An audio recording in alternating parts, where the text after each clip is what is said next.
Consistency की अगर मैं बात करूं कि मैं कैसे कंसिस्टेंसी मेंटेन कर पाती हूँ अपने चैनल पे, तो can I give you an example. देखिए, जब आप एक पौधा लगाते हैं, एक बीज लगाते हैं, तो पहले वो स्प्राउट होता है, फिर वो पौधा बनता है, फिर वो पेड़ बनता है। बट उसकी इस जर्नी में हमें रोज़ उसे पानी देना पड़ता है, रोज़ उसे सनलाइट चाहिए, उसको ठंड से बचाना है, उसे गर्मी से बचाना है, उसे इंसेक्ट्स से बचाना है, उसमें खाद डालना है। तो उस एक पौधे को ग्रो होते देख हमें कंसिस्टेंटली उसको ये सब चीज़ें देनी पड़ती हैं। लेकिन वो आप तभी करेंगे जब आप उस पौधे की केयर करते हैं। जो आपने चुना है, प्यार से जो एक बीज लगाया है, उसके लिए आप पैशनेट हैं। So first requirement for consistency is the cause, the very cause that you have, you should be passionate about, you should be caring about that. अगर आप केयर करेंगे तो आप डेयर करेंगे। Okay, so number 1 is commitment, number 2 care. Then commitment slightly tricky है, क्योंकि अगर commitment आपने अपने आप से किया है तो आप अपने आप को बहुत सारे एक्सक्यूज़ेस दे के उससे छूट भी सकते हैं। लेकिन अगर आपने कमिटमेंट किसी और को दिया है, अपनी ऑडियंस को दिया है, उसको दिया है जिसके लिए आप बहुत केयर करते हैं, आप अपने कॉज की केयर करते हैं, आप उन लोगों की केयर करते हैं जिनसे आपने कुछ वायदा किया है, तो आप अपनी कमिटमेंट कभी नहीं तोड़ेंगे और आपको सिर्फ आपकी ये फीलिंग कंसिस्टेंट बनाई रहेगी। So develop that attitude inside you, you know, so that you meet the need and expectations of people जिनके अंदर आपने होप जगाई है, जो आपसे जुड़े हैं।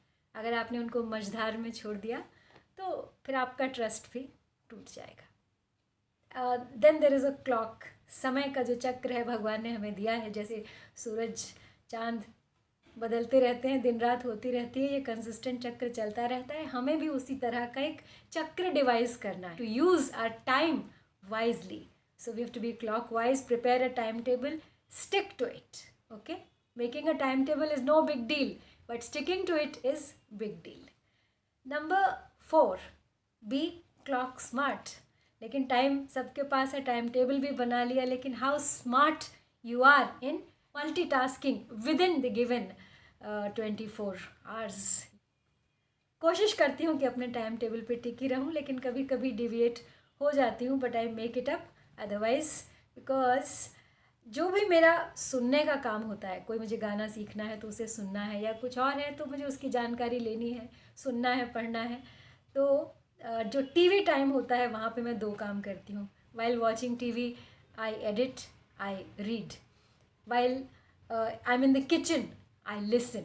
Okay, so I do multitasking that way. While I'm traveling, I can edit, I can read, I can write little scripts. So that way I multitask and use my time. So that's called being clock smart. Then create, the main thing.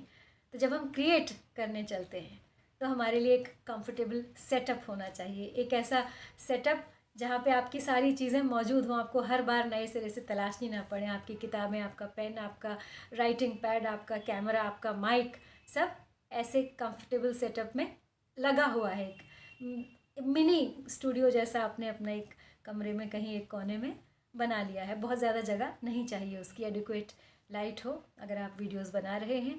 So do that, क्योंकि जिससे आपका समय बर्बाद ना हो। आप बस जाएं, बैठें, तैयारी आपकी है, आप रिकॉर्ड करें और उठ जाएं और एक साथ 4-5 वीडियोस रिकॉर्ड कर लें। जैसे कि प्रीति ने भी बताई थी ये बात कि आप प्लानिंग एक साथ सारी कर लें और उसके बाद एक साथ बैठ के रिकॉर्ड कर लें और उसके बाद उनको स्केड्यूल कर दें, या फिर आप टाइम पे उन्हें पोस्ट करते रहें। So mentally you are free, you are content and you are consistent for the outside world. और मेरी कंसिस्टेंसी की शुरुआत हुई थी सीरीज़ से। मैंने यूज़ की डेली सोप स्ट्रैटेजी। तो सोचा नहीं था कि मैं कोई स्ट्रैटेजी यूज़ कर रही हूँ, लेकिन अब इतना सब करने के बाद मैं उसको शायद ये नाम दे सकती हूँ। मैंने शुरुआत की थी राधे श्याम रामायण से, जिसे मैं पढ़ रही थी अपने लिए, अपने परिवार के लिए, और मैंने सबसे कहा था कि मैं रोज़ एक पार्ट इसका पढ़ा करूँगी और आप लोगों तक पहुँचाऊँगी। तब तक तो मेरा चैनल पब्लिक भी नहीं था। तो वहाँ पर मैं एक कमिटमेंट कर चुकी थी अपने परिवार से, अपने आप से, कि मुझे ये पूरी पढ़नी है और रोज़ एक पढ़ना है और मुझे उस पर टिके रहना था। तो फिर बस वो सीरीज़ चलती गई और लगभग 37 एपिसोड्स उसके एक के बाद एक मैंने बनाए। उसके बाद फिर मैंने दूसरी सीरीज़ शुरू की। बीच बीच में मोनोटनी ब्रेक होती रहे, इसलिए मैं गाने गा के पोस्ट करती रही। सो देन फेस्टिवल्स होते थे, उनके बारे में कुछ पोस्ट करती रही। Then their days, special days, important days, birthdays, श्रद्धांजलि एट्सेट्रा। तो ये सब चीज़ें मैंने उठाई जो ट्रेंडिंग टॉपिक्स होते थे। So that kept me going in between the series, but there was always a series side by side going. जैसे आजकल वाल्मीकि रामायण चल रही है, लेकिन उसके साथ साथ मैं गाने भी गा लेती हूँ, मैं कविताएं भी पढ़ लेती हूँ कभी कभी। सो आई break the monotony. So series have helped me the most. Okay, so if I sum up, it will be all C's.